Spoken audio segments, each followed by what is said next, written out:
Povo da fé, a pergunta que eu quero fazer a você que está comigo aqui, que está me assistindo, é a seguinte: uma pessoa que ela é homossexual, ela pode exercer um ministério dentro da igreja? Uma pessoa que é homossexual, ela pode ser um pastor, uma pastora, alguém que está à frente de um trabalho ali, orientando, batizando, doutrinando, ou seja, ensinando as pessoas. O que você acha? Deixa já a sua resposta aí no chat, nos comentários, que eu quero muito saber. O debate que eu vou te mostrar hoje aqui é muito forte, polêmico, porém necessário. Mas antes eu quero mostrar, só para você ter uma noção do que você vai ouvir aqui, o que aconteceu após o debate. Pastor, o que aconteceu após o debate? O pastor que participou do debate, ele postou um vídeo nas suas redes sociais falando algumas coisas a respeito do que ele pensa sobre Davi e Jonatas. Vamos dar uma olhada. E sobre o meu romance favorito entre dois homens na Bíblia, Davi e Jonatas. Entre 1º e 2º Samuel, Davi e Jonatas viveram juntos. As escrituras narram encontros e tiram as vestes e ficam nus. Se abraçam, se beijam e se ligam um ao outro. Que homem hétero faz isso com o outro, a não ser, como se diz por aí, numa boa broderagem? Não só era uma questão de desejo e atração. Foi um romance compacto de amor e fidelidade que Davi não viveu com qualquer outra mulher. A alma de um se ligou ao outro, e com a morte de Jonatas, Davi disse que o amor dele era tão maravilhoso que ultrapassava, era maior que o amor que ele sentia por mulheres. Comente o que pensa deste lindo amor entre iguais na Bíblia. Que loucura. Aí o pastor César Cavalcante não deixou barato, né? Inclusive, esse aqui, para quem não conhece, eu vou falar o nome dele aqui, é o pastor Marcus Gladstone. Marcus Gladstone. Mas o pastor César Cavalcante deu uma resposta, o áudio foi vazado, dá uma olhada. Tem uma linha cristã. Eu vou explodir essa possibilidade de Davi ser homossexual em alguns pontos. Vamos lá. Primeiro, a linha que defende, a linha da teologia gay, que defende que o homossexualismo, que defende que houve, né, homossexualidade entre Davi e Jonatas, essa mesma linha vai dizer o seguinte: nós não defendemos promiscuidade.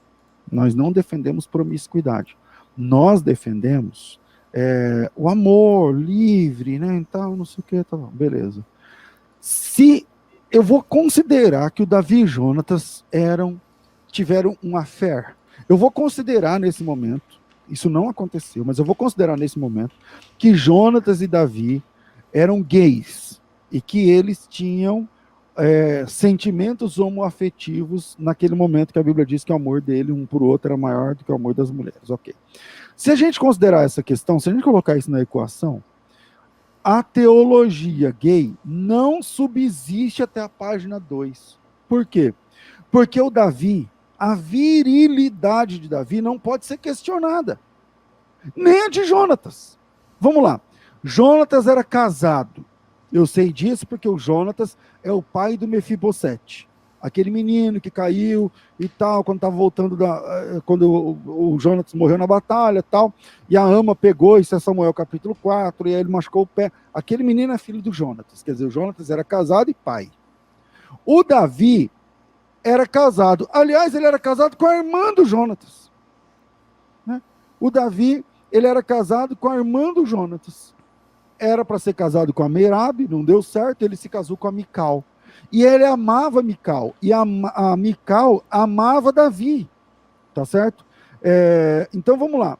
Se o caso de Davi e Jonatas foi real, então os dois eram promíscuos, porque ambos eram casados, e o Davi era casado com a irmã do cara. Então quer dizer, o Davi é casado com a irmã do cara, e como é que ele vai ter um caso de amor com o cara, com o Jonatas? Quer dizer que o Davi não é promíscuo? Então, das duas, uma. Porque a teologia gay, tem até a Bíblia gay. A Bíblia gay vai dizer, não, nós não estamos falando de promiscuidade. Nós estamos falando de amor sincero, mas que amor sincero da desgraça é esse? Que o cara é casado com a irmã do Jonatas e quer catar o Jonatas, meu Deus do céu. Que amor é esse? Aliás, não foi somente... o Davi teve outras mulheres. O Davi é pai de 20 filhos. O Davi é um cara que teve 20 filhos. Dá para questionar a virilidade de um cara como Davi na Bíblia? Se ele era homem ou não? Se ele era macho ou não? Se ele gostava, se ele era hétero ou não? Dá para questionar? Só quem não conhece Bíblia, ou quem é xarope da cabeça, que vai questionar a virilidade de Davi. O Davi, sendo casado, arrumou outra mulher, meu Deus do céu. Foi julgado por Deus. Israel foi castigado. A família de Davi se lascou porque o Davi tinha um amante, que é a mãe de Salomão. Então dá para questionar a virilidade de Davi, a heterossexualidade de Davi, só quem não conhece Bíblia questiona isso daí. Ah não, pastor, tudo bem, o senhor está falando isso, está na Bíblia, o senhor está falando com textos. Ok, beleza, tudo bem, mas lá não é um caso homossexual? Então vamos lá. Se lá é um caso homossexual, então o Davi é promíscuo. Porque ele é casado e ele está tentando pegar o cunhado? Que desgrama é essa? Então não tem escapatória, meus amigos. Não tem como pastor gay, pastora gay vir para mim defendendo essa patifaria de que não, ali ele amou maior do que o amor das mulheres. Sabe o que é maior do que o amor das mulheres? O que o amor da minha mulher me dá? Me dá muita coisa. Sexo, filhos, casa, conforto. Esse é o amor que a minha mulher me dá. Quando eu amo alguém com amor acima do amor que eu tenho pela minha mulher, eu estou falando do amor mais nobre, mais refinado. Eu estou falando do amor sem interesse. Do amor que não me dá nada em troca, como a minha mulher dá. Você está entendendo? Então, esquece isso daí, está aqui refutado, e isso é só a primeira página, tá? Tem muito mais de onde veio esse. A gente pode cair lá para Coríntios capítulo 6, e aí a coisa fica feia, minha amiga. Porque lá em Coríntios capítulo 6, a Bíblia diz que esse pessoal vai tudo para o inferno. Tá certo? Pastor, mas o senhor está falando que o gay vai para o inferno? Tô. A Bíblia diz, pastor, mas todo gay vai para o inferno? Não, o praticante, quem pratica o homossexualismo, está lá na Bíblia que diz que vai para o inferno. Ah, mas os direitos dos homens gays... Não estou falando de direito. Por mim, eu acho que pode ter direito. Né? Os dois caras, o João e o José, são gays, decidiram morar juntos. Se eu acho que o plano de saúde tinha que cobrir os dois, eu acho. Eles decidiram morar juntos. Eu não vejo problema nisso. Agora, casamento, você está de brincadeira. Casamento só é possível onde existe a possibilidade, ao menos teórica, da geração de filhos. Né? Se a mulher se casa com o cara e descobre que ele é impotente, ela pode cancelar o casamento. Por quê? Porque ela não tem como gerar filho daquele casamento. Entendeu? Isso é lei. Então, lá na Bíblia, eu não estou falando de direito civil, eu não estou falando de direito de casar, eu não estou falando de direito do negócio do convênio, da Caixa Econômica para juntar os dois para comprar a casa. Tudo isso eu acho que nem é errado. Agora, o que eu estou falando é que quem pratica o homossexualismo não pode ir para o céu, meu filho. Agora a culpa não é minha. A Bíblia diz que aquele que pratica o homossexualismo não entra no reino dos céus. Os céus têm um dono. E esse dono é o Senhor Jesus Cristo. E ele disse que quem faz o que vocês fazem, o pessoal da teologia gay, não entra no céu. Então pode sapatear, pode brigar. Eu não entro, não caio nessa. Como um monte de pastores vão querer defender a Bíblia, atacando a idoneidade, a honestidade, a integridade dos homossexuais. Você pode ser íntegro. Você pode ser um filântropo. Você pode ser... Só não vai para o céu. Você está entendendo? A questão minha é Bíblia. É Bíblia. Na Bíblia diz que quem pratica o homossexualismo não herdará. Bom, tá aí o ponto de vista do pastor César Cavalcante. Inclusive, antes da gente começar aqui o debate, isso aqui é só um pouco do pós-debate, tá? Eu quero mostrar para vocês aqui, ó, o canal. Quero dar os créditos aqui ao canal Rede Gospel FM, que promoveu esse debate tão maravilhoso. Eu quero te mostrar também um detalhe. Eu vou te mostrar um detalhe aqui agora, de que não é o problema da pessoa ser leiga, né? Como eu vi alguém comentando aí, esse cara deve ser muito leigo para... Não, ele não é leigo, ele não é um cara, sabe, sem estudo, um cara, sabe, com o juízo fraco. Não, é um cara super inteligente. Tanto que quando eu trago para cá esses debates, eu nem coloco essa introdução aqui. Mas hoje é importante eu colocar essa introdução para você conhecer que o pastor tem vários cursos de teologia, é advogado, então é um cara, sabe, que tem um certo conhecimento, mas só enxerga aquilo que ele quer. Eu tenho um versículo aqui, ó. As armas pelas quais lutamos não são humanas, ao contrário, são poderosas em Deus para destruir fortalezas. Que fortalezas são essas? Toda guerra é feito ali trincheiras, eles fazem uma espécie de fortaleza para que, se vier alguma arma do inimigo de lá para cá, eles estejam protegidos. E aí a arma, o fogo acaba não entrando, acaba não atingindo. O diabo constrói essas fortalezas na mente das pessoas. Você já conversou com alguém, por exemplo, que está vivendo uma vida de frustração, e você olha para ela e fala, olha, calma, vai melhorar, a situação vai melhorar. E essa pessoa diz, não melhora mais não, já era, essa aqui é a minha sina, eu nasci para sofrer. A pessoa não aceita, não recebe nenhuma palavra de ânimo, uma palavra de conforto. Por quê? O diabo já criou tantas fortalezas que ela não consegue mais enxergar além dessas fortalezas. Mas nós lutamos com armas que não são humanas, armas poderosas em Deus, que destrói essas fortalezas. Mas essas fortalezas só podem ser destruídas quando a pessoa querer que elas sejam destruídas. No caso desse homem aqui, ele é um homem muito culto, muito inteligente, bem estudado, porém, as fortalezas foram criadas e ele só enxerga o que ele quer. Eu vou colocar para vocês verem um pouco do currículo do pastor que vai agora participar do debate, pastor Marcos Gladstone. Dá uma olhada. Falar sobre algo muito importante, muito sério, que é a teologia inclusiva. Então temos hoje para debater o pastor Marcos Gladstone, teólogo, iniciou bacharelado em teologia na PUC, no Rio, e concluiu na Universidade Luterana do Brasil, no Rio Grande do Sul. Possui os cursos de pós-graduação em teologia pela Universidade Metodista Bennett, no Rio de Janeiro. Ele fez faculdade de teologia na Metodista. E especialização em teologia bíblica pelo Centro de Pós-Graduação Andrew Jumper Mackenzie, em São Paulo.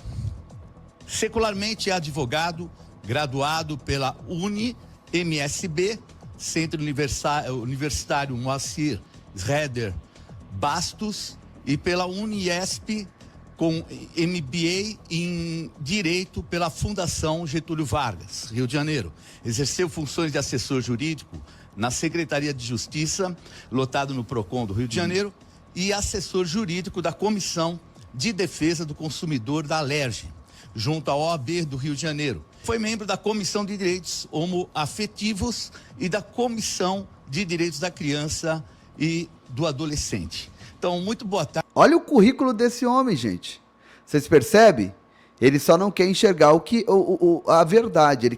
Ele quer enxergar só o que ele quer. O restante, as fortalezas foram criadas. Boa tarde, pastor Marcos. É um prazer poder recebê-lo hoje.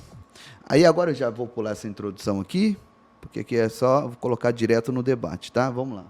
O que a Bíblia dá de respaldo para que possa exercer o ministério, no caso de uma pessoa que tem essa união homoafetiva, ou seja, assim, né, dessa maneira? Ó, antes da resposta dele, gente, deixa o like, porque esse assunto a plataforma segura. Deixa o teu like aí agora, compartilha o máximo que você puder, tá? Porque esse debate vai pegar fogo, vocês podem ter certeza disso. O bicho vai pegar, como diz o ditado popular. E se você está vendo aqui no rodapé uma chave Pix, um CNPJ, né, que é a chave Pix do Ministério Povo da Fé, eu peço a vocês que nos ajudem, tá? Nós estaremos amanhã fazendo a refeição para as nossas crianças. Pastor, eu queria fazer um depósito na lotérica, já era, não dá tempo, está fechado. Pode fazer amanhã até às 10 horas da manhã que dá tempo, tá bom? Na última refeição nós tivemos mais de 500 crianças se alimentando. Em maio eu estou indo para lá. E você que não conhece o nosso projeto em Amatanda, no Moçambique, fique até o final da live que mais no final eu vou falar um pouco sobre isso. Beleza? Vamos para o debate. Bom, a Bíblia, na verdade, nunca condenou a homossexualidade. A Bíblia nunca condenou a homoafetividade. Quando a gente fala de homoafetividade, o que é? É uma variação normal da sexualidade humana. Ou seja, uma pessoa, ela vive, ela tem algo que não nasceu, que não foi adquirido, não é um comportamento dela, mas, segundo as neurociências, a professora Suzana Herculano, inclusive, afirmou em um conteúdo dela, em um dos textos científicos dela, que a homoafetividade ela é gerada no útero, ela é formada no útero para as neurociências, e dali a pessoa já nasce com aquilo. E quando nós falamos de o que seria pecado, Deus condena sim, condena o abuso sexual, condena o sexo depravado, sexo libertino entre pessoas, seja qual for, heterossexual ou homoafetiva. Mas o que nós dizemos é que um relacionamento de amor e fidelidade entre duas pessoas do mesmo sexo, vivendo uma história de amor, isso não é pecado. E aí você fala assim, mas na Bíblia, como o bispo G acabou mencionando sobre a questão da Bíblia falar, não é? E aí a gente vê alguns textos, por exemplo, da Bíblia. Eu trouxe aqui hoje a Bíblia de Jerusalém, né? Hoje a Bíblia de Jerusalém é a Bíblia do mestrado, do doutorado no Brasil e em outros países do mundo, como uma Bíblia autorizada em relação aos seus textos. E aí havia já uma discussão já antiga sobre a questão do que foi inserido na Bíblia. Na verdade, em 1433, colocaram a palavra sodomita e efeminados nesse texto de 1 Coríntios 6,9. Até então, já foi masturbadores, é uma palavra assim, muito imprecisa. E aí depois, até Bíblias recentes colocaram homossexuais e depois homossexuais ativos e passivos. Bom, a Bíblia de Jerusalém, por exemplo, ela fez um acerto nessa passagem, e aí lá, 1 Coríntios 6,9. Então não sabeis que os injustos não herdarão o reino de Deus. Não vos iludais, nem os devassos, nem idólatras, nem adúlteros, nem depravados. Aí no lugar de sodomitas e efeminados colocou, nem depravados e nem pessoas de costumes infames. Então, a Bíblia com um texto autorizado. Se a gente for também no grego, eu estudei todos esses textos no grego, no hebraico, muito conteúdo eu tenho em relação a essas terminologias, e realmente não há ali a palavra nem sodomita e nem efeminado. Isso aí é um dos textos, por exemplo, que autorizam, por exemplo, a gente dizer que houve uma manipulação bíblica para excluir os LGBTQIA+, do reino de Deus. Então, se a gente for nos 7 versículos mais usados contra os LGBTQIA+, todos eles têm uma explicação lógica e todos eles vão se voltar para a questão da depravação sexual, sempre envolvendo abuso, sempre envolvendo idolatria sexual, sempre envolvendo questões nesse ponto, e não o amor entre iguais, infidelidade e respeito. Mesmo porque Gálatas 6,9 diz que contra o amor não há lei, não há proibição contra o amor. E o que você acha, então, professor César Cavalcante, dessa afirmação de que não há restrição nenhuma na Bíblia em relação até os termos serem mudados, sodomita ou não? Como... Eu já conhecia esse argumento, né, de que esses termos eles não são antigos, né, mas parece que são bastante antigos, na verdade. Alguns documentos da igreja, por exemplo, onde o Flávio Joséfo, por exemplo, vai usar termos assim. Mas, voltando, no começo da fala do pastor Marcos, a questão, eu falei agora há pouco, eu posso cometer alguns deslizes nos termos, mas eu queria começar pelo termo, né? Homoafetividade.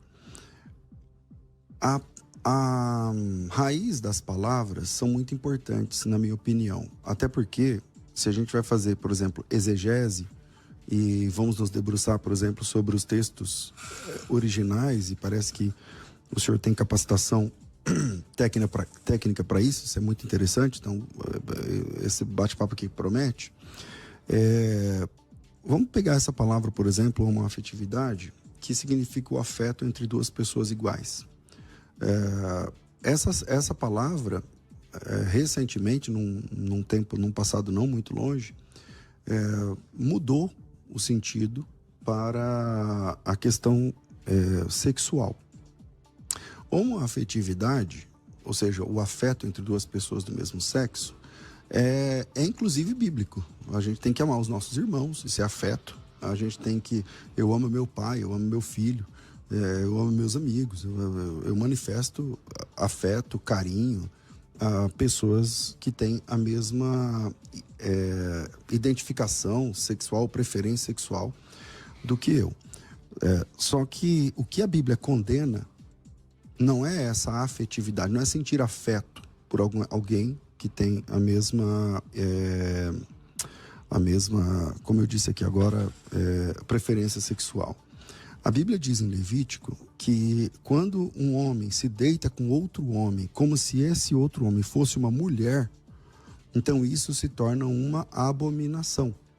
Então, o que é o complicador de toda essa questão é o ato sexual em si, entende? Então, a Bíblia é um documento religioso e nessa fé, na revelação bíblica, em Levítico, por exemplo, ou seja, essa história não vem, a gente vai entrar lá nos termos do Novo Testamento e tal, mas é que a moral judaico-cristã começa nas páginas do Antigo Testamento e depois, o senhor sabe, depois vem para as páginas do Novo Testamento. Então, o que a Bíblia condena não é afeto entre os... Isso, aliás, a Bíblia estimula, né? Precisamos amar e tal, tudo mais, independente da situação, ajudar, estender a mão e ter afeto, ter respeito e tudo mais, ok.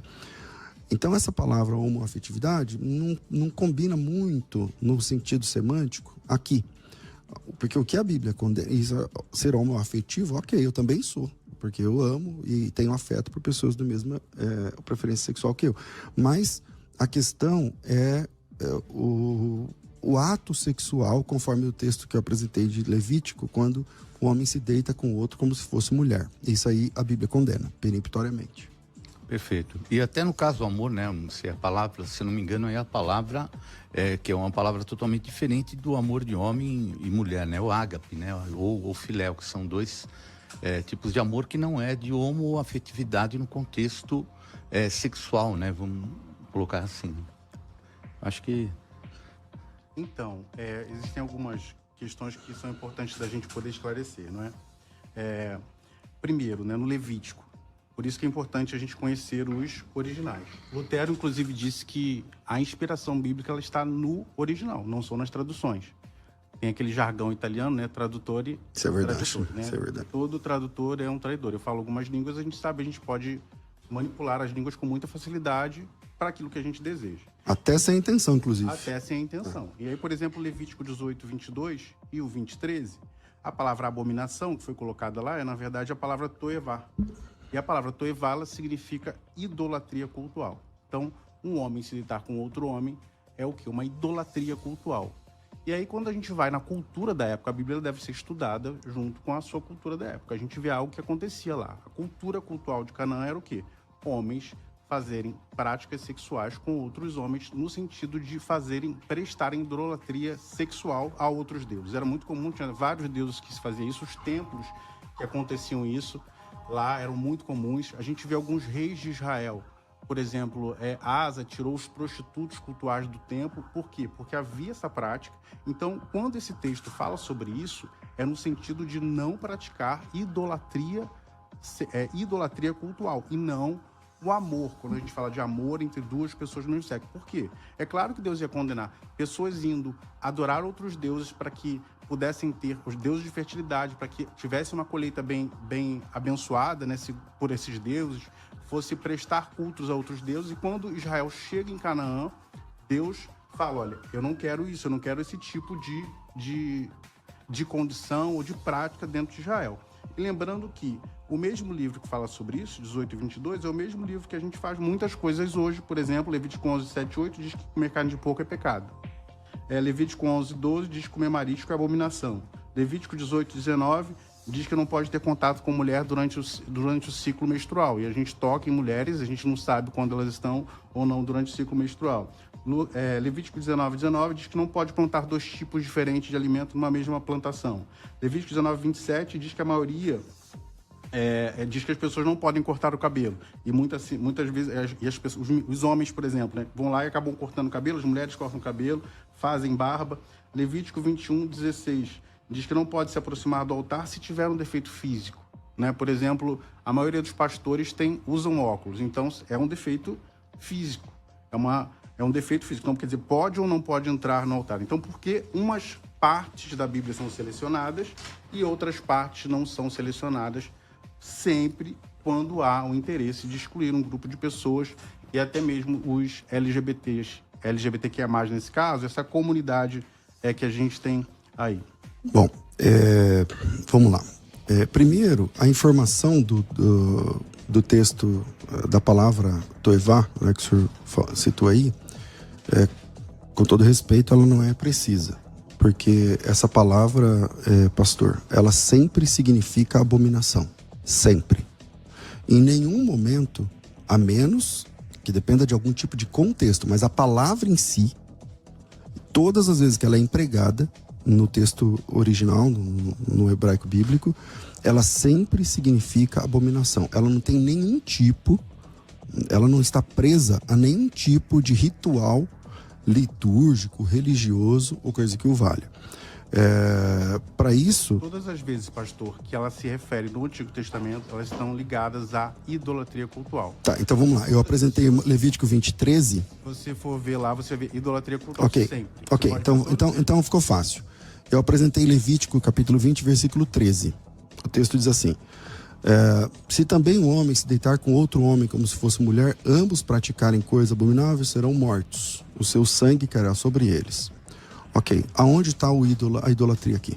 Então, você tem que ir no texto original.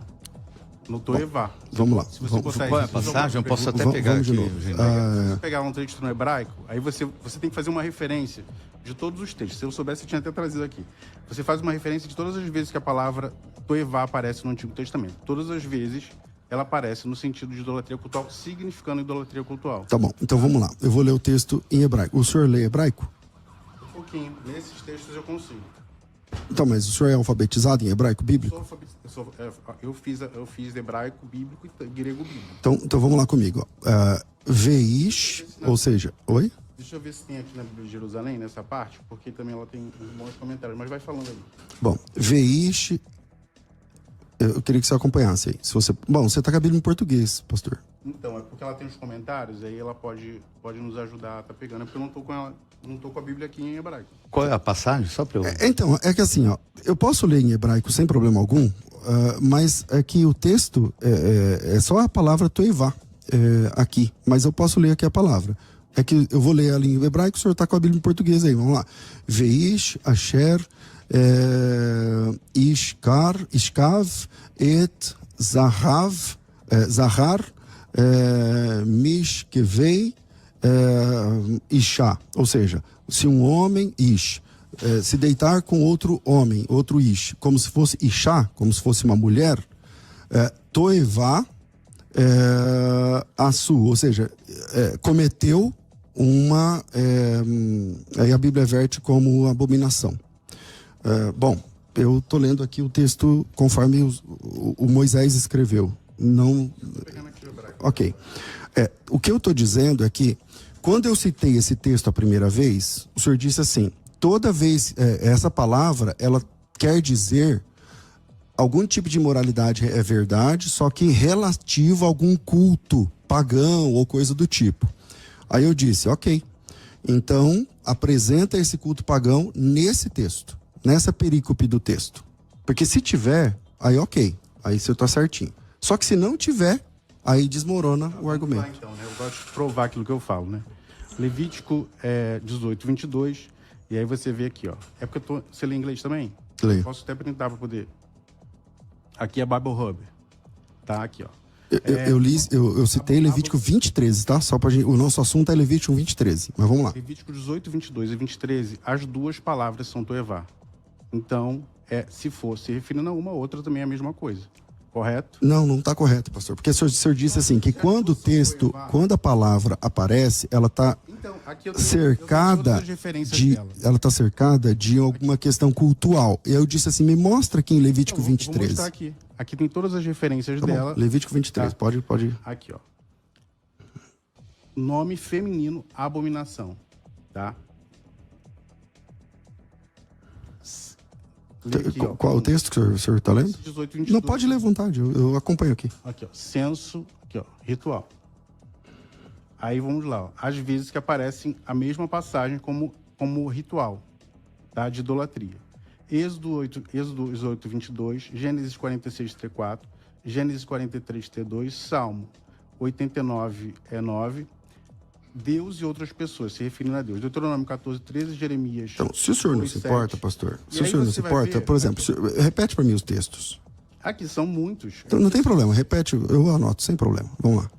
É porque assim, a gente vai ficar chovendo no molhado. Você vai querer dizer. Então, outra pastor, coisa. eu estou te pedindo uma coisa que o senhor não está dando. Eu tô Então precisa recebendo ficar uma claro. sinalização Precisa ali. ficar claro assim, ó. Eu trouxe um argumento É. que o senhor não está respondendo. Tá tudo bem, mas citar um monte de textos sem responder a questão colocada na mesa Então, não é argumento. o que eu estou citando? Os textos que essa mesma palavra, toevá, aparecem como ritual. Então, vamos ler o primeiro texto, qual que é? Gênesis 43, 32. Gênesis 43, 32. Vamos ler. Vamos lá. Gênesis 43, 32. Vamos lá. Não, troquei. Gênesis 46, 34. Então, 46, 34. Êxodo 8, 22. Peraí. Êxodo 8, 22. Uhum. Gênesis, eu falei 46? Gênesis 46, 34. 43, 32. A Salmo, Gênesis também, 43, 43. Salmo 89, 9. Salmo 89, 9. Vamos lá. Gente, por que eu tô colocando isso? Vocês veem que nós estamos vivendo o fim dos tempos já.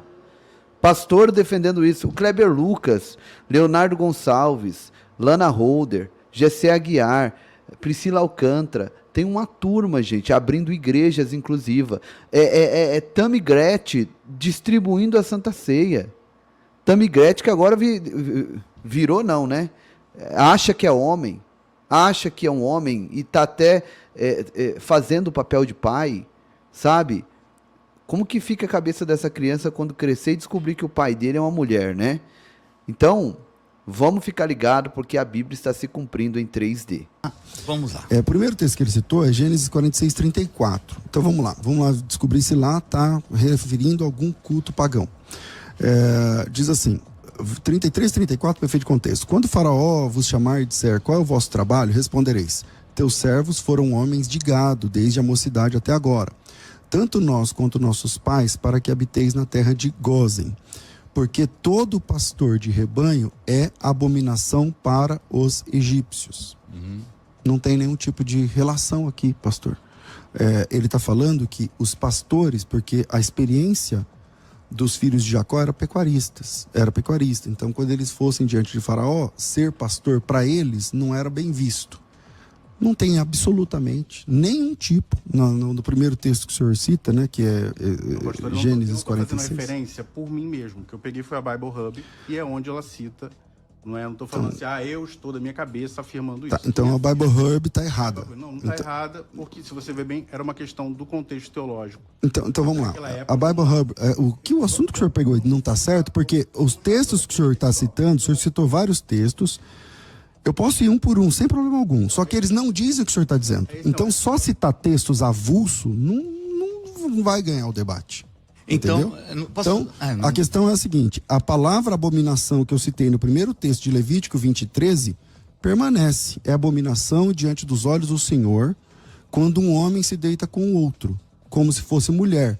E lá, naquela perícope, que é a palavra técnica, já que o senhor é da área técnica, biblicamente, naquela perícope, não existe absolutamente nenhum tipo de relação com o culto pagão. Então, exatamente, aqui fica a sua posição nesse sentido. Né? Agora, todos os teólogos de Oxford, teólogos e biblistas que afirmam isso são contra essa posição. É que eles não estão nesse debate. Então, para derrubar essa tese, é só o senhor apresentar o paganismo dentro desse texto. Então. É fácil para o senhor. Então, Qual que é? É simplesmente eles afirmam isso nas suas traduções e aqui também. Se você vê, Levítico, por exemplo, ele é um código de santidade. Representa o código sacrificial do segundo templo. Ou seja, códigos de rituais da época nômade, onde os sacerdotes levíticos precisavam viver de acordo com as leis de Deus. E o que acontecia em Canaã? A prática sexual, a gente até estava falando um pouquinho agora, há pouco, sobre Deuteronômio 28, e aí a gente viu lá a prostituição cultural. 23, não é? Falando da prostituição cultural, que acaba na questão da promiscuidade.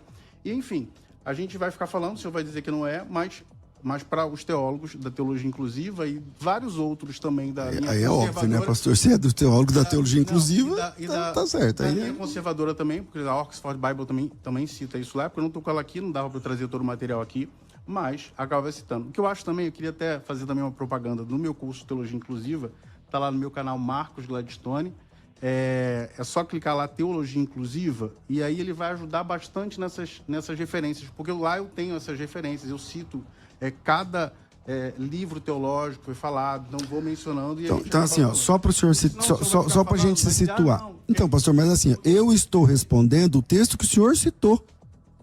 Eu não posso. Então vamos lá, o senhor citou vários textos. Eu parei no primeiro. O senhor citou o primeiro. Eu posso fazer isso com o segundo, com o terceiro, com o quarto. Mas vamos lá. Em Gênesis capítulo 46, verso 34. Não, então só lê o texto. Então tá bom. Então tá bom, mas velho, eu vou dizer que não. Como eu tô dizendo, nós tivemos uma olhada. Então vamos lá. Então eu vou ler o texto novamente, porque assim. Você tá usando uma roupa que tem algodão e poliéster. O texto diz assim. Você faz barba, você come hambúrguer. Tá bom. E aí, o texto diz assim, ó. O texto que o senhor citou diz assim, ó.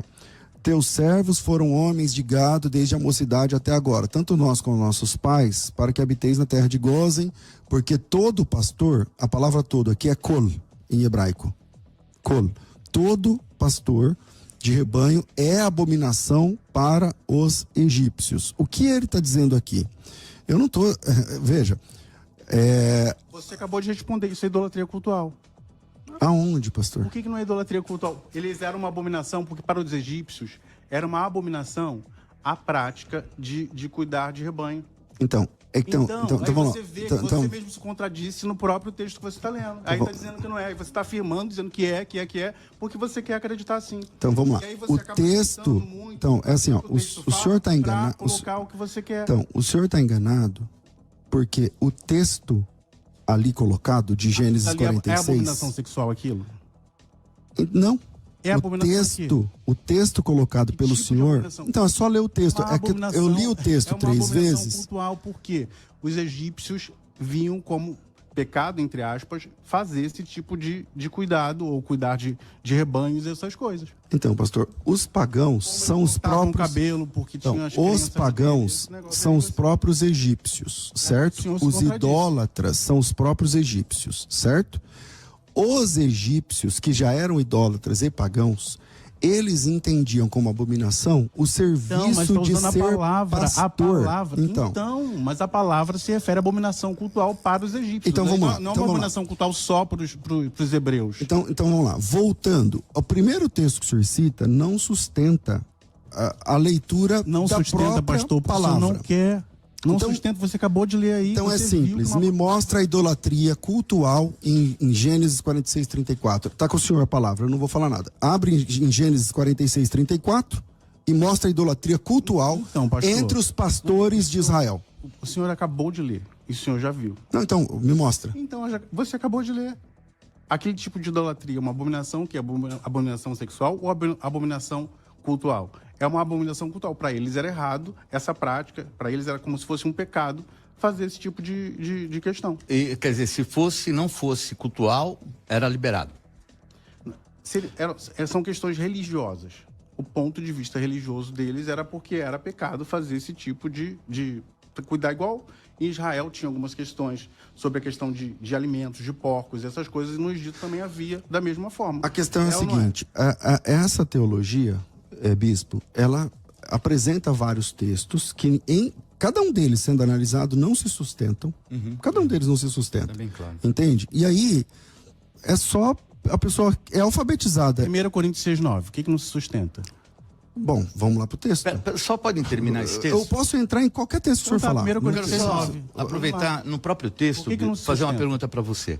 Ó, aqui você fala que o problema é deitar com o homem, no caso de cultual. Agora fala que mulher não deve se deitar com animal. É cultual ou é uma abominação porque é algo fora de qualquer contexto? Em Canaã haviam várias práticas de idolatria sexual.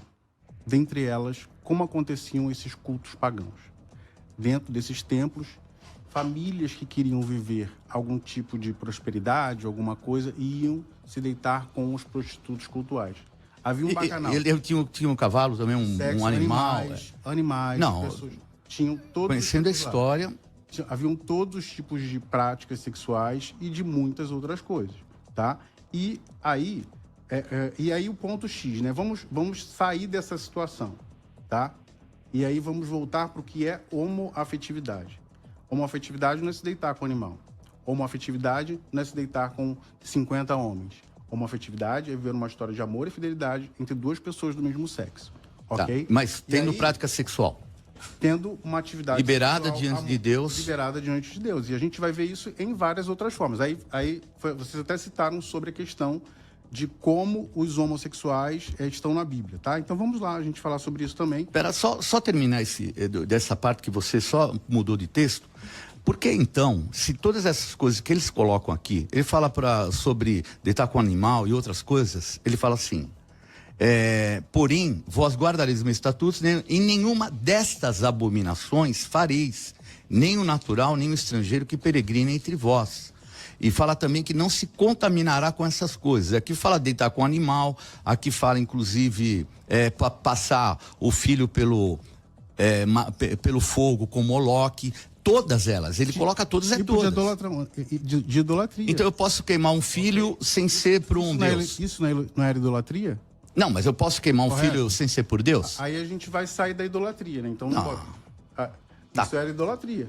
Acontecia isso. Eles entregavam filhos em adoração, crianças. Mas se eu não entregar a adoração, eu queimadas. posso queimar? Claro que não.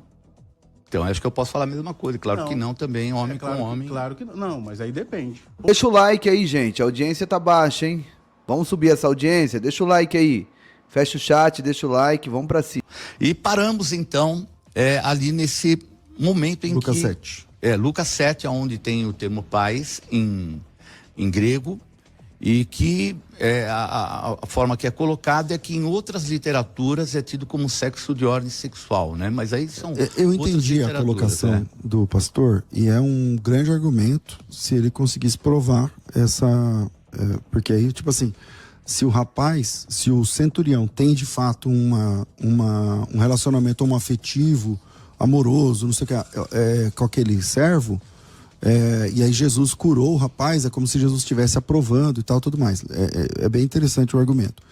Porém, ele não se sustenta à luz da própria palavra. A palavra paz ali, que significa jovem, rapaz, enfim, essa mesma palavra, pastor, com todo respeito, ela é aplicada a Jesus Cristo várias vezes. Por exemplo, em Mateus 2,16, então Herodes, vendo que tinha sido iludido com os magos, irritou-se e mandou matar todos os meninos. A palavra ali é paz.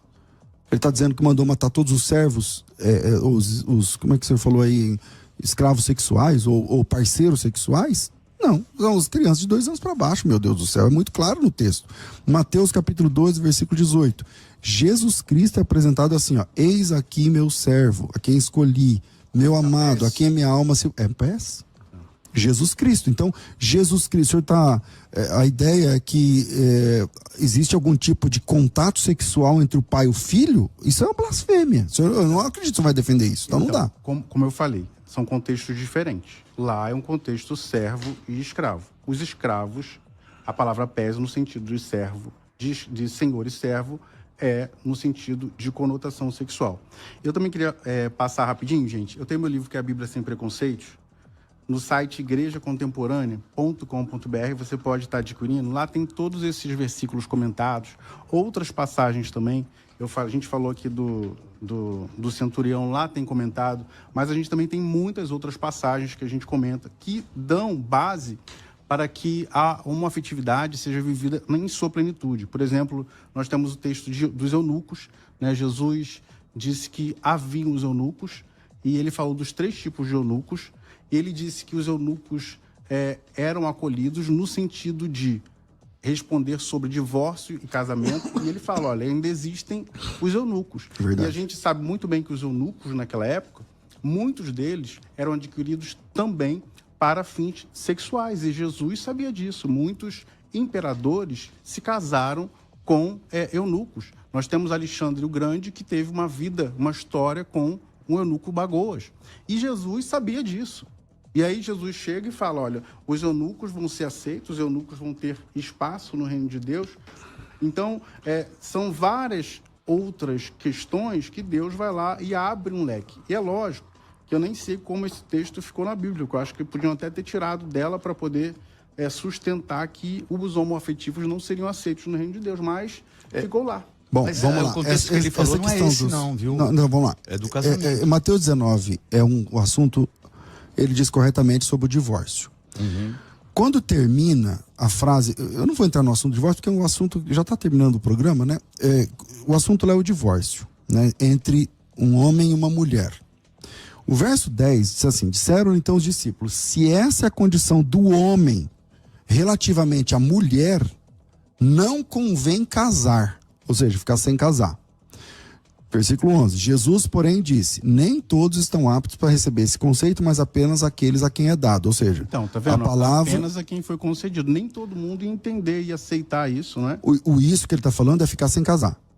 Porque É há só isso. eunucos O texto lá é que ficar assim sem casar. nasceram do ventre da mãe. Aí no verso 12, Jesus Cristo disse o seguinte, existem eunucos, e aí ele está referindo-se exatamente ao versículo 11, aqueles que ficam sem casar, que são assim de nascença, outros foram feitos eunucos pelos homens, e outros que a si mesmos se fizeram eunucos por causa do reino de Deus. Ou seja, decidiram ficar sozinhos por causa do reino de Deus. Esse é o terceiro tipo de eunuco, né? E aí nós Não, temos... os 3 estão aqui.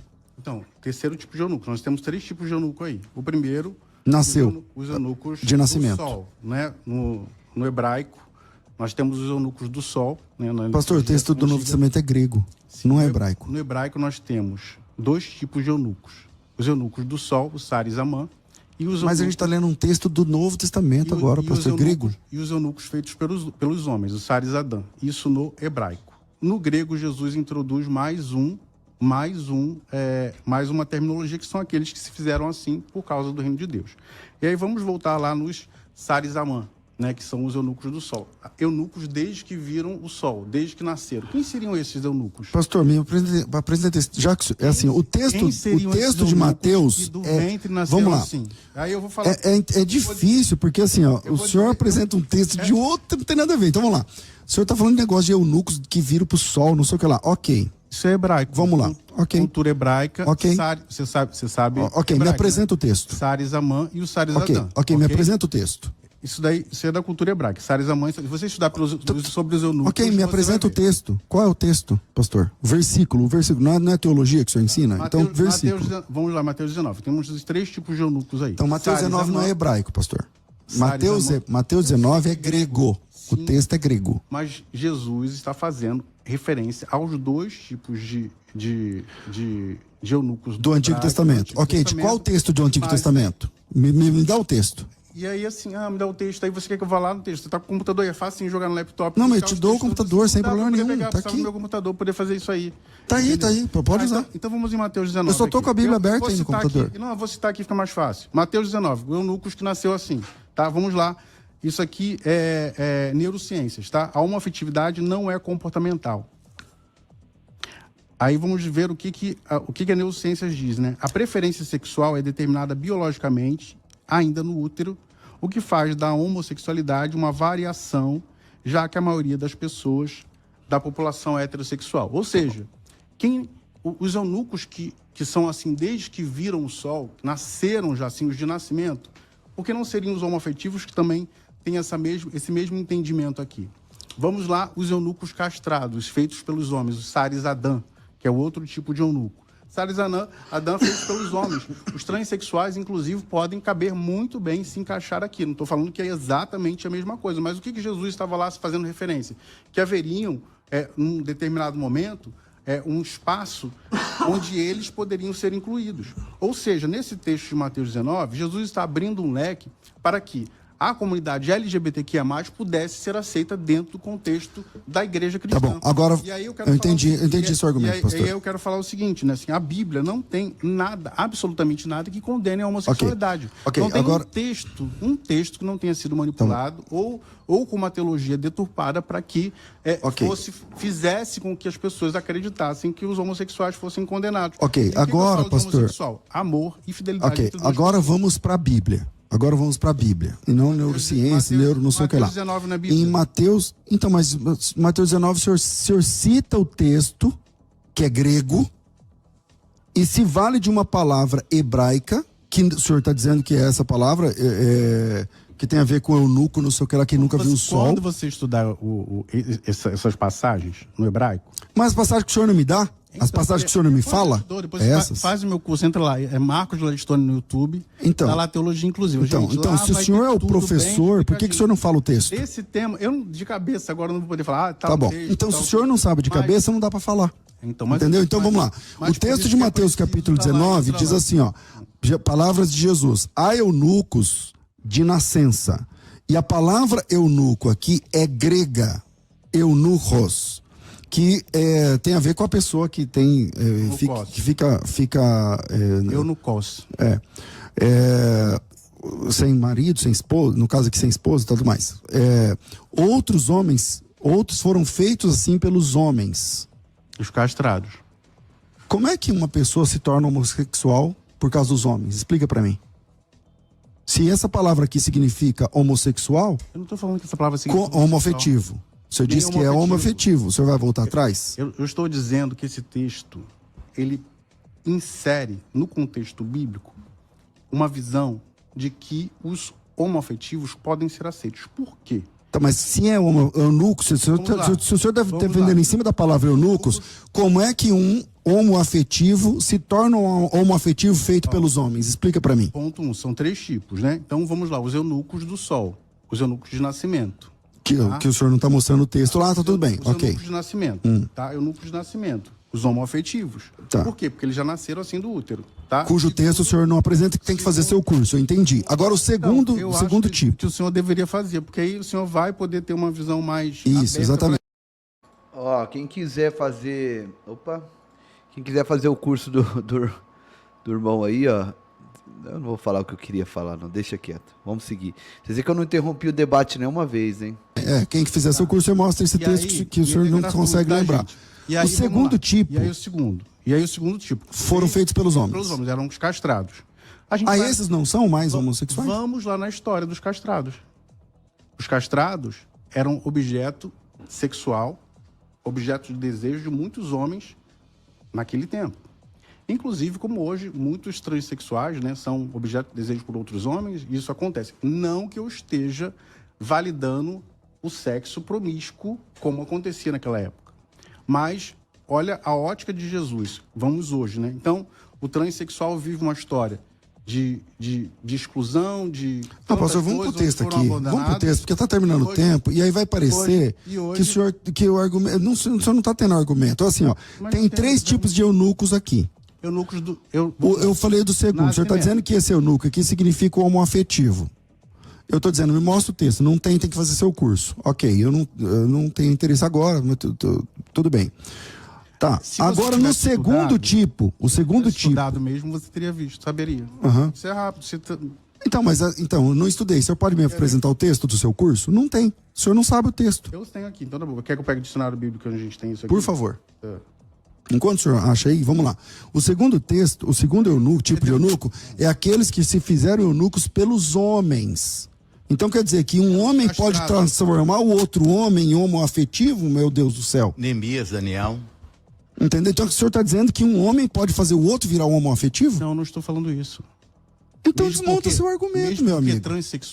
Os transexuais nem sempre são homoafetivos. Tá, o Não sei se você terceiro sabe disso. é aquele que se torna Tá. homoafetivo Agora por causa você do reino pulou, de né? Deus? Agora você pulou, né? Vamos lá pro segundo.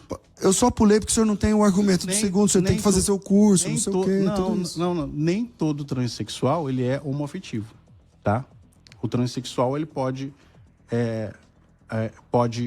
ser, inclusive, ter feito, né, a cirurgia de redesignação e não ser homoafetivo, tá? Isso é uma coisa, outra coisa, outra coisa, tá? Eu nem tô falando de negócio de trans, isso que é o senhor que tá citando aqui no meio. Eu tô citando os transexuais. E o senhor tá dizendo que os eunucos aqui são transexuais, é isso? Os eunucos castrados, eles podem ser tidos como os transexuais, tá? Isso, para mim, fica muito claro, exatamente porque eram pessoas que tinham a genitália retirada, enfim, como hoje também tem, viviam práticas sexuais com os senhores, não é? Então, é muito comum isso. Então, Jesus está abrindo o leque aqui para poder acolher esses daí, que são os transexuais. E alguns Os homoafetivos- se tornam trans por causa do reino de Deus também, Não. que é o terceiro. Você está misturando tudo. São 3 tipos aí. Eu que tô misturando? Você está misturando tudo. Tá certo. Tá, vamos lá. O primeiro tipo, vou citar de novo. Primeiro tipo, os homoafetivos, tá? Nasceram assim. Segundo tipo, podem ser os transexuais. Eu não estou falando que são. Podem ser, dá ali a margem para Jesus dizer assim, olha, eu estou colocando isso aqui para que lá no futuro vocês possam incluir os LGBTQIA+. O terceiro tipo são os eunucos que fizeram assim pelo reino de Deus. Pelo reino de Deus, são, como Paulo foi, não é? Não estou dizendo que eles são homoafetivos, né? Mas como Paulo foi, como outras pessoas vivem pela fé e não querem ter o casamento. Bom, tudo isso somente na literatura e no curso do pastor, Não, e não na é só, literatura não é só. homoafetiva, Olha, e na literatura da teologia não é. inclusiva, A Bíblia Oxford é que vai fala, tratar... Não tá. fala. A Bíblia Oxford não fala isso aqui em Mateus Quer 19. ver? A Bíblia Oxford, se você pegar aí, tem a Oxford Bible aí? Tem.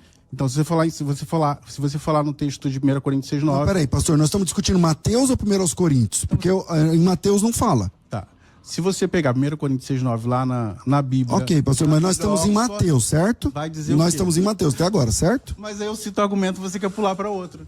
E aí na Bíblia Eu Oxford que estou fala- pulando para outro? Tá pulando. Nós estamos trabalhando em Mateus, o senhor quer que vai para Coríntios, e eu estou sendo acusado Você de tá pular para falando- outro? Você está falando que os É isso mesmo? Você está falando que os textos que eu estou citando Não. são apenas na minha cabeça. Não, pelo contrário, nós estávamos discutindo Mateus 19, o senhor disse E que aí na eu Bíblia falei- Oxford diz não sei o quê. Eu falei, olha, a Bíblia Oxford não diz isso. Eu falei o quê? Quer que eu abra aqui? O senhor diz assim, abre em Coríntios. Não, peraí. Em Coríntios é outro Tá, assunto. vamos lá. O que eu estou falando é que não é uma coisa só da minha cabeça. Existem teólogos de Jerusalém. Da que tem da isso. teologia inclusiva, claro. Teólogos da CNBB, por exemplo, a CNBB a nova, acabou de postar lá que sodomita não se refere a homossexuais no seu glossário. Se você abrir a Bíblia aí, no glossário da CNBB, Bom, você vai a ver gente, que ela diz... a gente você pode vai discutir ver- o texto sodomia, mas não é o você vai momento ver- agora, tá certo, pastor? Você A gente vai- está trabalhando Mateus 19. Em Mateus capítulo 19, Mas Mateus o 19 eu já senhor está falei, pulando do texto e aí ainda acusa a mim de fazer o que o senhor está fazendo. Quer dizer, então, expliquei E várias a Bíblia fala para não complicado. haver união. É para Mas não haver eu já- união. eu já- Exatamente. Então três- fica claro.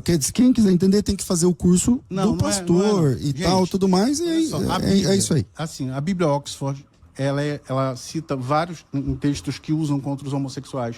Ela afirma que sodomita foi erroneamente colocado lá. A CNBB, em sua última Bíblia, colocou lá que sodomita não se refere a homossexuais, que foi uma má interpretação. A Bíblia de Jerusalém, ela fez um reparo lá em 1 Coríntios 6,9, como eu mostrei.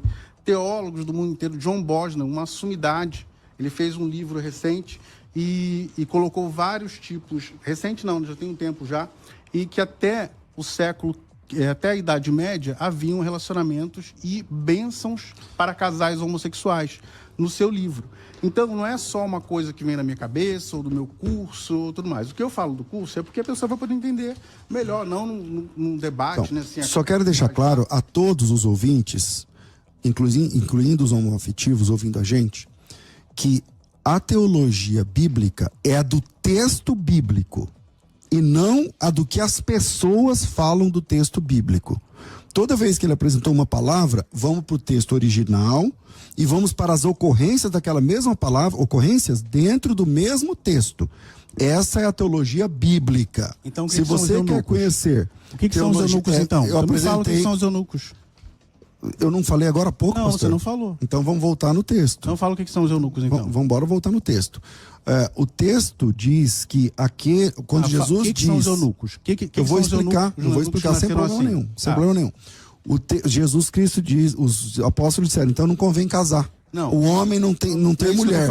Jesus disse assim, aqueles que podem receber essa palavra, recebam. Quem não pode, não recebe. Então, na sequência, Jesus diz, há eunucos, os solteiros, que são assim de nascença, não tem aptidão sexual. Seria até assexuado. É aquele que é sozinho. Não tá escrito isso. O eunuco, nesse texto aqui, é o sozinho. Há aqueles que foram feitos pelos homens, que foram castrados, porque foram castrados. E há outros que foram feitos pelo reino de Deus. Essa é a interpretação bíblica. O senhor está dizendo que o eunuco é o homoafetivo. E tem 3 homoafetivos. Aquele que nasce quando vê a luz do sol já é homoafetivo. Segundo, aquele que foi feito olha o que o senhor chegou a dizer, transexual por causa dos homens, e em terceiro lugar, aquele que virou homoafetivo por causa do reino de Deus. Isso é uma blasfêmia. Tá, então, mas o que são então os eunucos? Você não consegue... Assexuado. Tá certo, é o que eu acabei de dizer. Quem está ouvindo o programa entendeu o que eu disse. Talvez o senhor não vai entender e tá tudo bem. Então por que os eunucos tinham vida sexual ativa? Tá tudo bem, pastor. Tá tudo os bem. eunucos tinham vida sexual ativa, pastor. Isso está claro. Isso está claro. Os castrados tinham vida sexual ativa. Isso está claro. Ele não usa a Bíblia. Ele não usa a Bíblia. Agora a Bíblia precisa ser interpretada. Tá bom, me mostra um texto de um eunuco tendo relação sexual. A Bíblia precisa ser interpretada à luz da cultura da época. Tá certo. Então você usa a cultura, fica com a Bíblia. Infelizmente nós chegamos ao final. E agora tem a igreja lesbiteriana. Gente, igreja lesbiteriana. Já viu essa? Pastor, não vi, pastor. Você tá de brincadeira, lesbiteriana. Ai não, hein, pastor Giovanni, você pegou pesado. Tem a igreja da Lana Holder, essa você já conhece, né? E tem a igreja lesbiteriana. Pastor, que isso, pastor? Olha. Pastora da igreja lesbiteriana, e a igreja lesbiteriana, vou começar assim, é um espaço que pauta o afeto e a informação como tecnologia de sobrevivência para pessoas lesbiterianas. Por que isso? Porque a gente entende que numa sociedade patriarcal, o G dessa comunidade toda ainda é muito visibilizado e a gente precisa ouvir as demandas e as pautas das pessoas lesbiterianas. Então, não me importa se você é crente, se você é católico, umbandista, macumbeiro, Hare Krishna ou budista. Eu quero saber se você acredita na emancipação social, política e afetiva de pessoas lesbiterianas, pretas, indígenas, originárias, como um avanço social. Se você acredita que para uma sociedade melhor, as pessoas LGBTQIA+, precisam ter os mesmos direitos que você, precisam ter os mesmos acessos, a mesma qualidade de vida, acesso ao afeto, acesso à sociabilização. Então você faz parte dessa igreja. Não me importa qual sua orientação sexual. Sejam todos muito bem-vindos. E aí, gente, comenta aí. O que vocês acharam aí da igreja lesbiteriana? Essa é nova, não é não? Hã? Só Jesus na causa. Dentro disso, meus irmãos, dentro disso que nós estamos falando aqui, né, que estamos ouvindo, deixa eu mostrar algo para vocês, mas antes da gente orar, deixa eu pedir para você que ainda não deixou o like, deixa o seu like, se inscreva aqui no canal, ativa o sininho da notificação. Eu percebi que poucas pessoas deixaram like hoje, hein? Pouca gente deixou o like.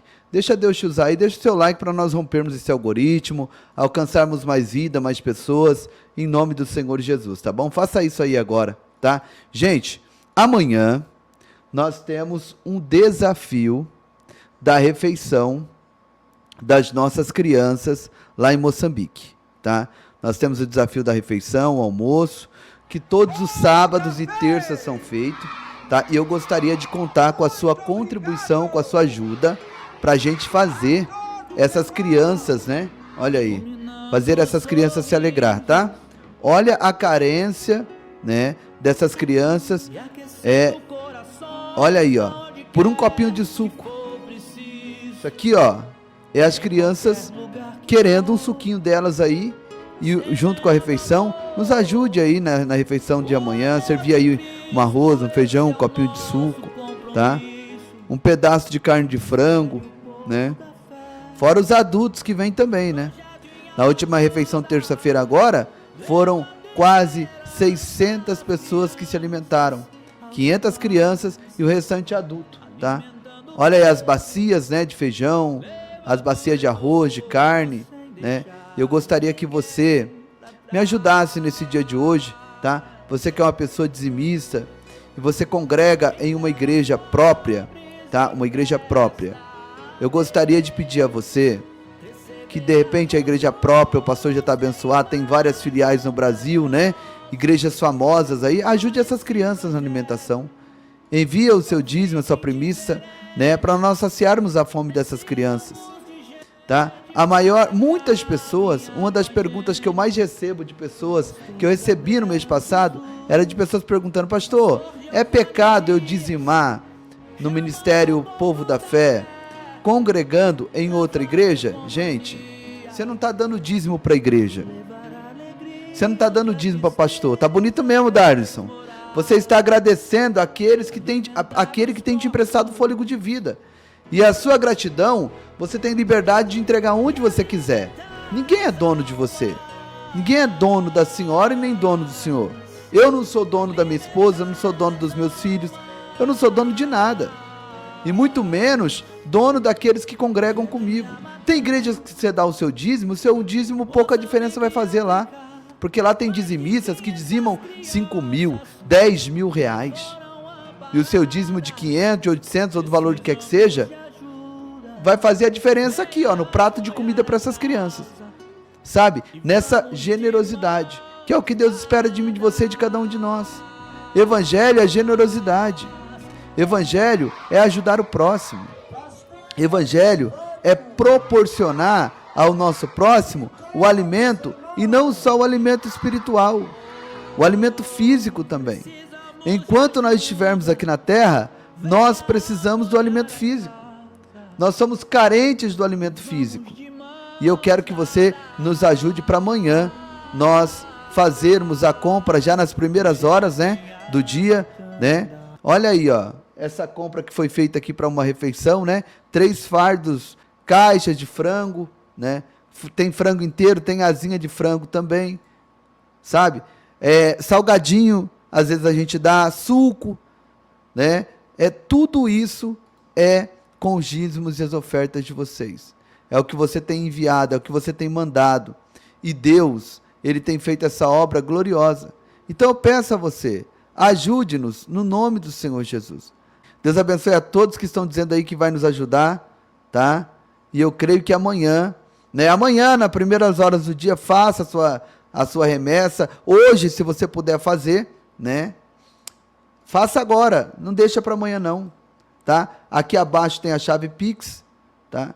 Então, amanhã nós estaremos enviando para o pastor Gabriel a oferta, o valor para a compra do alimento, tá? Aqui, ó.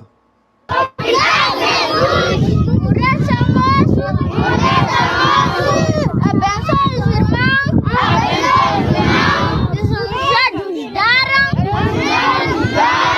Amém. Acertou!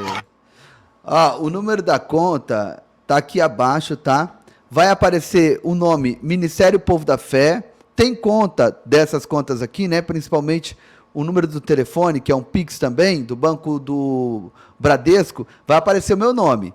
E dependendo do banco que você fizer o Pix, no Ministério Povo da Fé, também vai aparecer o meu nome e o meu CPF na frente, mas é no nome da pessoa jurídica, tá? Não é pessoa física, é pessoa jurídica. Então, qualquer uma dessas contas que vocês enviarem, é para nós socorrermos essas crianças, tá bom?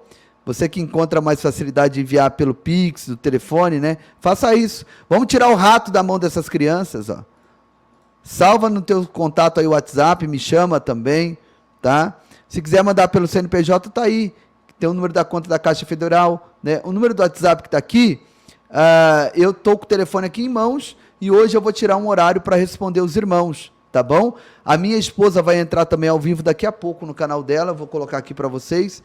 Você que quer fazer aí uma transferência que é mais fácil também, pode entrar em contato que eu te passo o número da conta das agências, do Bradesco, para você nos ajudar. Inclusive eu vou colocar aqui na tela o QR Code, se você quiser fazer agora, aponta o QR Code para cá, tá bom? e que Deus recompense vocês em tudo no nome do Senhor Jesus, tá? O poder da generosidade, pastor Claudinei, transforma uma vida em poucos dias. Há poucos dias atrás nós te mostramos essa imagem aqui, ó. Ó, essa imagem, deixa eu passar para frente para tirar essa ferida daqui. Ó, olha o semblante dessa menina, olha o olhar dela sem brilho nenhum, a menina com a ferida na perna infeccionada, terrível. Ela nem sorria. Agora dá uma olhada como ela está hoje, graças a Deus, pastor Claudinei, e a todo o povo que tem nos ajudado. Olha só. Olha lá. Você vê um sorriso aí, pastor Claudinei, no rosto dela? Não é a mesma criança, né? Essa é a realidade. Não é a mesma criança. Dá para perceber que não é a mesma criança. Como diz assim, a alegria, a vida voltou, né? A vida ocupou o lugar da tristeza, da melancolia, da morte, do desespero, né? Olha isso. É, e eu até tenho aqui um vídeo dele fazendo o tratamento sem a faixa, mas se a gente colocar, eu tenho certeza que não vai, o YouTube vai dar problema, né? Olha lá o semblante dela, olha a alegria. Aí, sorrindo, né? Isso aqui, essa imagem, quanto vale essa imagem aqui, gente? Olha a diferença. Olha. É algo impagável, né? Olha só a diferença, ó. Olha lá. Agora olha hoje. Hoje. Acabamos de receber essa imagem aqui, quentinha, diretamente de Moçambique. E isso, pastor Giovanni, em que ela ainda está sendo tratada dessas chagas, dessa ferida, e a casa ainda, ela não está morando na casa nova, mas a gente já tem um detalhezinho para mostrar. Olha aí, ó. Já começou o levantar das paredes, os blocos de cimento já chegaram, tá? O pessoal ali fazendo a massa da estrutura, ali, ó, a família da menina Margarida, né? Lá do outro lado, a casa da vovó Mariana, com seus netinhos, e as paredes já começaram a ser levantadas ali, ó, a massa sendo preparada para preencher todo o espaço onde serão levantadas as paredes, e isso nos enche de uma alegria e de um júbilo que palavras não são capazes de revelarem, pastor Giovanni. Você vê que até no videozinho anterior lá, até a família, né, o semblante da família também já mudou, né, porque eles sabem, olha lá, ó, eles sabem que tem uma casa sendo construída para eles, né? Eles sabem que logo eles não estarão mais aí, que as paredes já estão sendo erguidas, que a menina está sendo cuidada. Isso não tem preço. Eu quero louvar a Deus pela vida de todos vocês. Juntos nós somos mais fortes. Ali naqueles tijolos tem a minha oferta, o meu dízimo, a oferta, o dízimo do pastor Claudinei, a sua oferta, a sua primícia, a sua semente, sabe? Dinheiro não faz nada disso. O que faz é a generosidade. Se dinheiro fizesse alguma coisa, nós já teríamos aí, sei lá, 50 mil casas construídas, né, pastor Claudio? Que tanto dinheiro que tem nesse mundo, mas estão guardados debaixo da arrogância, da ignorância e da falta de generosidade, pastor Claudinei. Exatamente. Sabe uma coisa aqui, você que está em casa, observa conosco um detalhezinho. A imagem vai andar e você vai ver na casa da menina Margarida, ali na varanda, a vovó da menina Margarida sentada, confeccionando uma esteira. O que é a esteira? É uma esteira de palha que é feita, usado como se fosse uma cama para as pessoas dormirem. Ela está fazendo essa esteira para vender, para levantar um dinheirinho. Outrora, a casa deles foram incendiados e eles dormiram no relento. Hoje eles já têm uma casa e já estão confeccionando esteira para vender e levantar um dinheirinho, porque ali na casa onde eles estão já tem toda a estrutura. Então agora é hora de fazer um dinheiro também para ter as suas coisinhas. Olha lá, pastor Giovanni, eu parei a imagem. Olha ela confeccionando a esteira para vender e fazer um dinheirinho para a família. Isso é de uma glória e de uma grandeza. Olha ela fazendo, olha lá, descendo a esteira de palha para vender. Isso chega a me arrepiar, porque para quem teve a casa incendiada e estava dormindo no relento com os netinhos, correndo o risco de perder alguma das crianças mordido por uma serpente, com a mamba negra do deserto, e agora está confeccionando esteiras de palhas para vender, isso é a mão de Deus e não teria como isso estar acontecendo se não fosse a generosidade de todo esse povo. E se vocês perceberem, ela tem uma sombrinha agora para ela trabalhar, né? Tem uma sombrinha ali, tem uma varanda para ela trabalhar e é lindo demais. Eu não vejo a hora de estar ali, pastor Claudinei, de visitar essas casas, sabe? De mostrar para os irmãos, entrar dentro, né? Mostrar para os irmãos, nós vamos levar o café aqui do Brasil. Eu me comprometo com os irmãos aqui e o pastor Claudinei vai me ajudar nessa missão. Nós vamos levar uns pacotes de café daqui do Brasil, que lá nós não acha. Lá é um café que você pega a água quente e coloca um negócio grosso assim, que você coloca dentro e dissolve. Nossa, fica horrível. Pelo menos eu não desce, não. Então nós vamos levar os pacotes de café aqui do Brasil. Cada casa que a gente for, eu e o pastor Claudinei vamos fazer café para esse povo. Pra cima, pastor? Vamos nessa. Tomar café brasileiro com eles. Vamos nessa.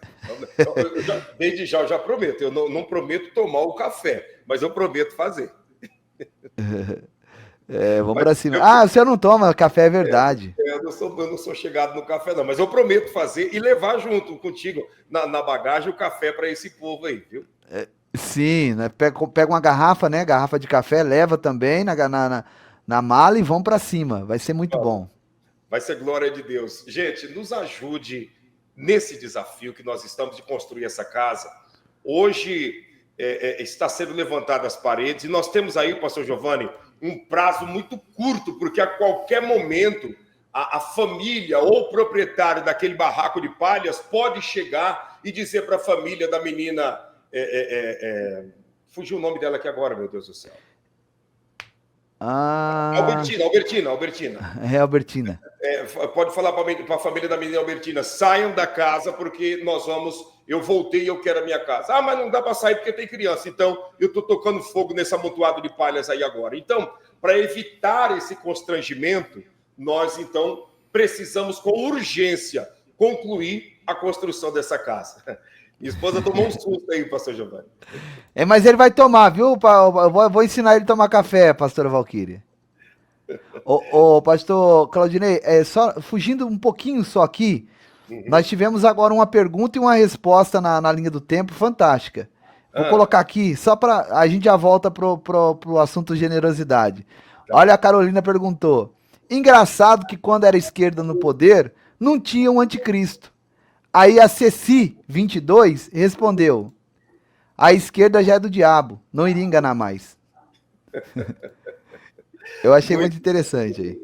É o povo inteligente interagindo conosco aqui na linha do tempo, né?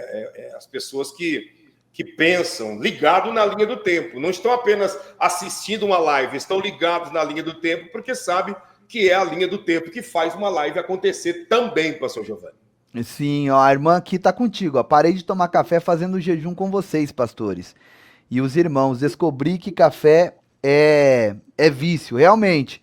Eu não sou viciado no café, eu tomo café de manhã, só um pouquinho, e à tarde. Pastor, eu só vou atender o telefone aqui, vai falando com os irmãos aí. Inclusive você que está... Tudo bem. Inclusive você que está nos acompanhando, eu quero dizer para você, entre conosco nesses propósitos de jejum e oração, porque Deus, com certeza, ele tem uma nova história a escrever na sua vida, na vida da sua família, e também, você que está nos acompanhando, nos ajude nesse desafio. Tá aí, ó. Olha o olhar dessa menina, gente. Olha o olhar dela, sabe? Eu achei interessante o que a Lucione Calado escreveu aqui na linha do tempo, né? Ela disse assim, eu aprendi a ler o semblante das pessoas na live de vocês. Eu aprendi a ler o comportamento das pessoas com vocês aqui na live, né? E isso serve não somente para a live, como a Lucione escreveu, mas serve para a nossa vida. O semblante fala muito, o olhar, o gesto, um sorriso. Olhe o olhar dessa menina, que coisa mais linda, meu Deus do céu.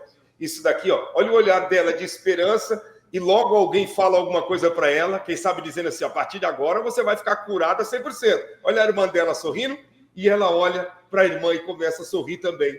Sabe o que é isso? A vida chegando, a prosperidade chegando. O Zanodá escreveu aí, mudou o semblante. Mas por que mudou o semblante? Porque mudou os resultados da vida dessas pessoas que eram dias sem nenhuma esperança, pastor Giovanni. Sim, olha aí. Olha isso, gente. Meu pai do céu. Ó, aí nesse olhar eu vejo a desesperança, a dor, a aflição de a qualquer momento uma infecção generalizar no seu corpo, subir pus pelo sangue e essa menina ter uma infecção generalizada e morrer, né? Você vê ali, ó, a incerteza do amanhã, que ela tá ali, no lugar, no ambiente onde ela foi buscar comida para comer. Que nós estamos servindo comida ali. Mas nós jamais imaginávamos que ela morava afastada de tudo e de todos, longe de todo mundo, num barraquinho daquele. Aí, a ferida dela foi o ponto de contato que Deus usou para nos revelar onde ela morava. O pastor Gabriel foi atrás e aí não dá para deixar essa menina aí. Aí você vê, né, como ela estava e como ela está agora, né? Como o pastor Claudinei disse, não é a mesma criança. Não é a mesma criança. Você percebe que nesses 5 dias, né, que nós estamos alimentando eles ali, levando a cesta básica, o alimento, até mais gordinha ela tá. E a gente percebe, é uma menina nova, né? Tá trocando os dentes agora, né? Tá trocando os dentes agora, você começa a perceber. Mas nós não perceberíamos que ela está trocando os dentes agora se não houvesse, né, essa mudança de itinerário da vida, porque ela não sorria. Ela não sorria, então não dava para saber. Nós só estamos vendo que ela está trocando de dentes agora porque ela está sorrindo. Né? Uma menina novinha, deve ter aí na casa dos 5, 6 anos de idade, no máximo 7 anos, né? E está trocando os dentes. E agora sim nós estamos percebendo isso, né? E você imagina ela, a família, os irmãos, o pai, a mãe, dentro da casa que está sendo construído, o tamanho da alegria que estará sendo manifesto. E nós pedimos a você, nos ajude. Na descrição de cada canal aqui abaixo, temos o número da conta, o CNPJ, que é o Pix, temos todos os dados e nós contamos com a ajuda de todos vocês. Vocês que ainda vão nos ajudar nesse mês que nós estamos, escreva aí na linha do tempo. Você que vai nos ajudar no começo do próximo mês, escreva na linha do tempo, que isso nos traz uma tranquilidade para que a gente possa trabalhar sabendo que vamos conseguir realizar e cumprir os nossos objetivos, que é de dar o melhor para essa família, pastor Giovanni. Com certeza, pastor Claudinei. Vamos para cima. E eu creio que até sexta-feira, no mais tardar sábado ou no domingo, quando a congregação estiver reunida ali, já fazer a entrega dessa casa para essa menina, em nome de Jesus. A missionária Iguaciriana Leão, pedindo oração pela Gabriela Barros, né, que mora em Belém, é uma filha única e está em uma situação de enfermidade. Vamos orar, viu, minha irmã? Vamos orar. Quando os irmãos forem orar aí, lembre-se desse nome, tá? Gabriela Barros. Vamos orar por ela em nome de Jesus. Um abraço e vamos para cima em nome de Jesus. Deus abençoe.